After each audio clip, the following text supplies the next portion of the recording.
அதிருத்ர யக்ஞத்துக்கு November 23, 2024 பார்த்தாக்கா ஒரு set of ஆஸ்டரிட்டி, ஒரு அனுஷ்டானம் அப்படின்னு எல்லாருக்கும் கொடுத்துருக்கா. நம்மளுடைய சத்யசாய் ஆர்கனைசேஷனுடைய முக்கியமான கீதாச்சாரம் நம்ம 9 கோட் ஆஃப் கான்டக்ட்னு சொல்லுவோம்.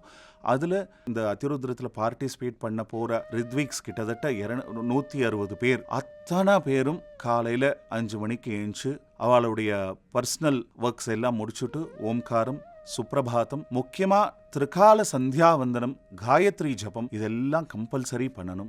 எதுக்காக அப்படின்னாக்கா, ந ருத்ரோ ருத்ரம் அர்ச்சயேத்துன்னு சாஸ்திரங்கள் சொல்றது. யார் ஒருத்தன் ருத்ரனா இருக்கானோ அவன்தான் ருத்ரனை ஆராதிக்க தகுதியுள்ளவன் அப்படின்னு சாஸ்திரங்கள் சொல்றது. அப்ப நம்மளை ருத்ரனா மாத்திக்கணும் அப்படின்னாக்கா நம்ம ரொம்ப எலிவேட் பண்ணணும். இதுதான் ருத்ரமயம். ருத்ரமயம் அப்படிங்கிறது ஏதோ எல்லாரும் ருத்ரம் படிக்கிறது மாத்திரம் இல்லை, ஒவ்வொருத்தரும் அந்த பகவத் ஸ்வரூபமாவே மாறணும் அப்படிங்கிறது தான் அந்த ருத்ரமயத்தினுடைய மெயின் ஒரு சாராம்சம். அதுக்காக பிரதிதினமும் எல்லாரும் நித்திய கர்மானுஷ்டானத்துக்கு அப்புறம் ருத்ரபாராயணம் பண்ணணும். ருத்ரத்தில் சொல்லியிருக்க மாதிரி 21 நமஸ்காரங்கள் எல்லாரும் பண்ணணும். இது எல்லாத்தோடையும் சேர்த்து ஆகார விஷயங்கள்ல நியமங்களை ஃபாலோ பண்ணணும். சுவாமி சொன்ன மாதிரி அந்த 3 சுத்தி இருக்கு இல்லையா, பாக்க சுத்தி, பதார்த்த சுத்தி, பாத்திர சுத்தி.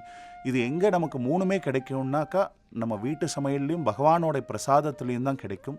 அதனால கூடுமான வரைக்கும் பகவானுக்கு அர்ப்பணிக்கப்பட்ட உணவை மட்டுமே இந்த ஒரு 4 மாசமும் எடுத்துண்டு இந்த அனுஷ்டானங்களை எல்லாம் கடைபிடிச்சுண்டு யாரை பற்றியும் எதுவும் இந்த நம்ம 9 கோட் ஆஃப் கான்டக்டை 100% ஃபாலோ பண்ணி யாரை பற்றியும் பேசாமல் நம்மளுடைய இன்டர்னலைசேஷனை மட்டும் கான்சன்ட்ரேட் பண்ணி இதுக்கு எல்லாரும் ஒரு விரதமாக இருந்திருக்கா. ஸோ இது அதிருத்ரத்தினுடைய ஒரு முக்கியமான விஷயம். அந்த ஒரு விரதத்தோடு தான் எல்லாரும் இப்போது வந்து அதிருத்ரம் பண்ண போகிறா.